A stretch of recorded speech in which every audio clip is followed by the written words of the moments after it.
আজকের দিনটাকে বাংলাদেশের ইতিহাসে মনে রাখার মতো দিন।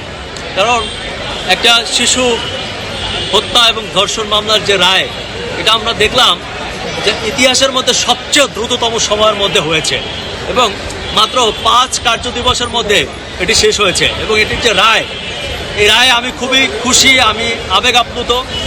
রামিসার বাবা যেদিন রামিসা মারা যায়, পরের দিন একটা কথা বলেছিল যে আসলে আইনের প্রতি আস্থা নাই, সে বিচার চায় না এবং কোনো নজির বাংলাদেশে নাই।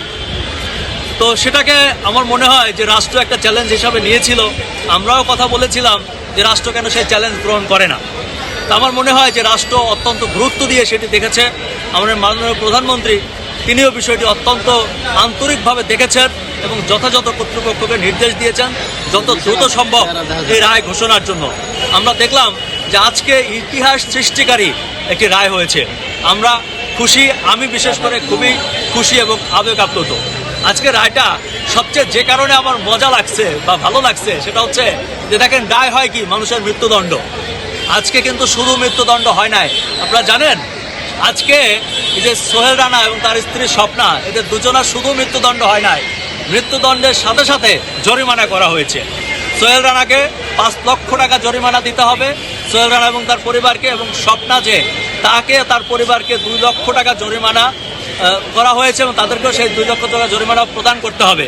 অনেকে প্রশ্ন করতে পারেন যে মৃত্যুদণ্ড হলে জরিমানা কিভাবে দেবে। আদালত রায় দিয়েছেন যে এই জরিমানার টাকা মৃত্যুদণ্ডের আগে পরিশোধ করতে হবে। এ ব্যাপারে আমাদের আইনজীবী আছে, তিনি বলবেন। তবে আমি শুধুমাত্র এটুকু বলি যে আমরা খুব খুশি, সরকারকে ধন্যবাদ জানাই এবং এটা একটা চ্যালেঞ্জ হিসাবে চলে আসছিল সরকারের কাছে। সরকার সেই চ্যালেঞ্জ নিয়ে আমি মনে করি যথাযথভাবে ভালোভাবে সেটা সাকসেস দেখিয়েছে। তবে এখন অনেকেই প্রত্যাশা করছে, দেখলাম সোশ্যাল মিডিয়া অনেকে লিখছে যে এই রায় আদৌ কার্যকর হবে কিনা বা কতদিনে হবে। আমি বিশ্বাস করি একটা রায় যেহেতু অত্যন্ত দ্রুততম সময়ের মধ্যে হয়েছে, এর কার্যকরও অত্যন্ত দ্রুত সময়ের মধ্যে হবে।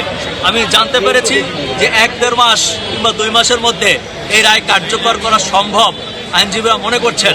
তা আমি মনে করি যে যেহেতু সম্ভব, সরকার আন্তরিকতা দেখিয়েছে, সরকার বাকিটা আন্তরিকতা দেখাবে এবং আমরা দেখতে চাই যে বাংলার মাটিতে বিচার হয়েছে। আর একটা ব্যাপার আপনাদের মাধ্যমে বলতে চাই, এই যে রামিসার মতো ঘটনা বাংলাদেশে প্রতিদিন গড়ে, একটি জরিপে দেখা গেছে যে 11টা এরকম ঘটনা ঘটে। তাহলে যদি 11টা ঘটে, তাহলে কত হাজার ঘটনা সারা বাংলাদেশে ঘটছে, কত লাখ ঘটনা ঘটছে, কিন্তু সবগুলোর তো বিচার হচ্ছে না। আজকে রামিসার রায় হয়েছে, আমরা চাই যে রামিসার মতো সারা বাংলাদেশে যে লাখ লাখ শিশু নির্যাতিত হচ্ছে, ধর্ষণের শিকার হচ্ছে, বলাৎকারের শিকার হচ্ছে, মৃত্যুবরণ করছে, সবগুলোর বিচার এভাবেই হোক। আমি সরকারের কাছে দাবি জানাই যে এক রামিসা নয়, সারা বাংলাদেশের প্রত্যেকটি সন্তানের বিচার যেন রামিসার মতো এতটা দ্রুততার সাথে হয়। এবং পাশাপাশি আরও কিছু কিছু বিষয় আমরা সমাজে আমাদের দায়িত্ব আছে। আমি মনে করি আপনারা যারা মিডিয়া আছেন, সাংবাদিক ভাইয়েরা আছেন, আমাদেরও কিছু ব্যাপারে দায়িত্বশীল হতে হবে। যেমন ধরুন, যেসব শিশু নির্যাতিত হচ্ছে, ধর্ষিত হচ্ছে, তাদের যে ছবিগুলো প্রচার হচ্ছে, সে ব্যাপারে সচেতন হওয়ার জন্য অনেকে বলেছেন, আইনজীবীরাও বলেছেন। আমরা আপনাদেরকে রিকোয়েস্ট করব, আমিও রিকোয়েস্ট করব, আমিও সাংবাদিক, আমিও ওটা মেনটেন করবো, আপনারাও মেনটেন করবেন যে বাচ্চাদের এই ছবিগুলো যাতে ভবিষ্যতে আর সোশ্যাল মিডিয়াতে বেশি একটা না আসে বা টোটালি না আসে।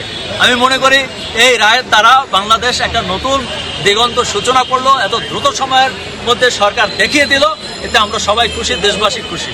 ধন্যবাদ আপনাদের সবাই। বাংলাদেশে একটা বিষয় দেখা যায় যে ভাইরাল না হলে সেটার বিচার হয় না, এটা কেন হয়? সেটাই বলছিলাম যে আসলে বাংলাদেশে ভাইরাল না হলে বিচার হয় না।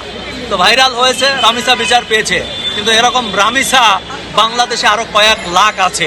আমি রাষ্ট্রের কাছে বলবো যে সারা বাংলাদেশের এই লাখ লাখ শিশুদেরকে রামিসার মতো দ্রুততম সময়ের মধ্যে বিচার করুন এবং রামিসার হত্যাকাণ্ডের বিচার যেভাবে হয়েছে অত্যন্ত দ্রুততম সময়ের মধ্যে 4-5 কার্যদিবসের মধ্যে, প্রত্যেকটি ঘটনা যদি 4-5 কার্যদিবস 1 সপ্তাহের মধ্যে শেষ হয় তাহলে স্বস্তি আসবে এবং আমরা সেটা প্রত্যাশা করি।